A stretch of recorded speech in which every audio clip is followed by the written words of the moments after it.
हर्ष त्रिपाठी जी, राधे राधे महाराज जी। खलहू करही भल पाई सुसंगु, मिटही न मलिन स्वभाव अभंगु। महाराज जी, श्री रामचरित मानस की इस चौपाई के अनुसार कभी कभी दुष्ट भी सत्संग पाकर अच्छे आचरण करते हैं, परंतु उनका स्वभाव कभी ना भंग होने वाला मलिन स्वभाव ही रहता है। सरकार, ठीक उसी प्रकार आपके द्वारा पोषित इस महानीच का मलिन स्वभाव नहीं मिट रहा। आपके बार बार सुधारने पर भी नहीं, खल और मलिन स्वभाव में अंतर है। खल का जो मलिन स्वभाव होता है वो दूसरी प्रकार का होता है, हमारा जो मलिन स्वभाव होता है वो दूसरी प्रकार का होता है। हमारे मलिन स्वभाव को यदि सत्संग मिल जाए तो मलिन स्वभाव दूर होकर भगवान की प्राप्ति हो सकती है। जो नीच प्रवृत्ति के दुष्ट संत निंदा करने वाले, संत अपमान करने वाले, केवल उपहास करने के लिए सत्संग सुनने गए, देखते क्या बोलते हैं, और उनकी बातों का उपहास किया, एक भी शब्द स्वीकार नहीं किया, वो दुष्ट है। खलौ करें भली पाए सुसंगु, मिटे न मलिन स्वभाव भंगु। लेकिन मैं दुष्ट हूं, मैं नीच हूं। आज भगवान ने हम पर बड़ी कृपा की, साधु समागम दिया।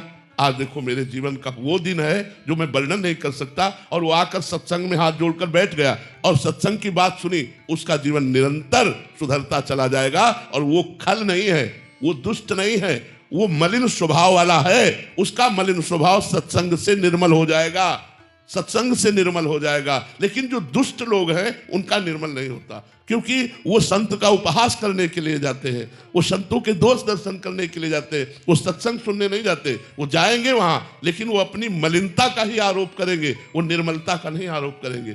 और एक मलिन है जिसके हृदय में बात है कि मैं नीच हूं, अधम हूं, कामी हूं, क्या मेरा भी उद्धार हो जाएगा? निश्चित उद्धार हो जाएगा। संत संग से वो निर्मल हो जाएगा। तो तुम खल नहीं हो।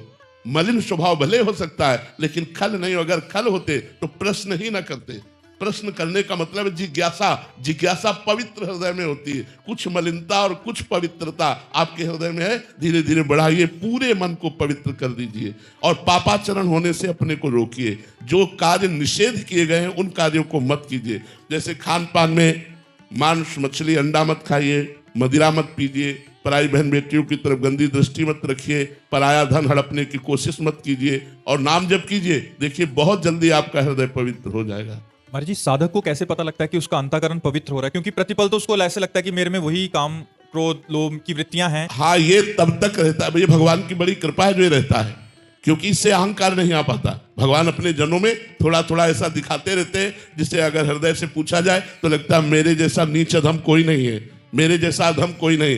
देखो इतने बड़े महाभागवत श्री सूरदास जी महाराज, जिनके सामने स्वयं भगवान बैठकर पद सुनते हैं, कह रहे हैं मौसम कौन कुटिल खल कामी, जिन मुँह को तन दियो ताको न भजन कियो ऐसो नमक हरामी।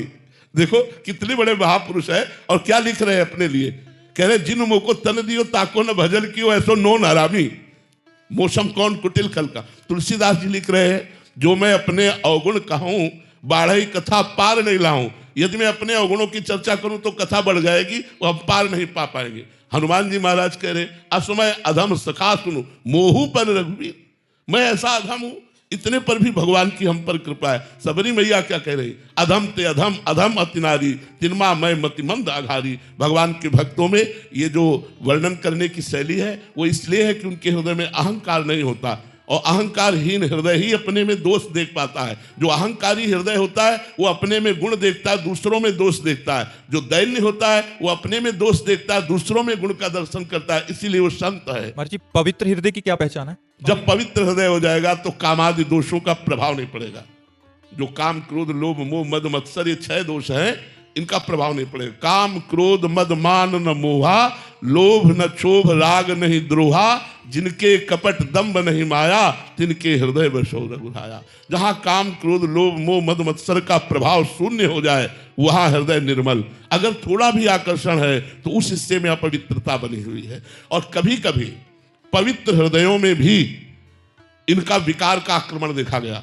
भगवत प्राप्त महापुरुष पवित्र हृदय, लेकिन कीन हो इसका बहु अभिमाना, सुख होवल चाक्र पालिधाना। भगवान उसके अभिमान कहीं कहीं न कहीं जागृत। जैसे देवर्षि नारद जी कितने भगवान के नजदीक है, रोज भगवान का दर्शन करते हैं, भगवत साक्षात्कार महापुरुष है, लेकिन एक दिन उनके मन में अभिमान आ गया कि मैं तो काम विजयी हूं। तो भगवान ने माया रची और वो काम से परास्त हुए, भगवान ने उनकी रक्षा की।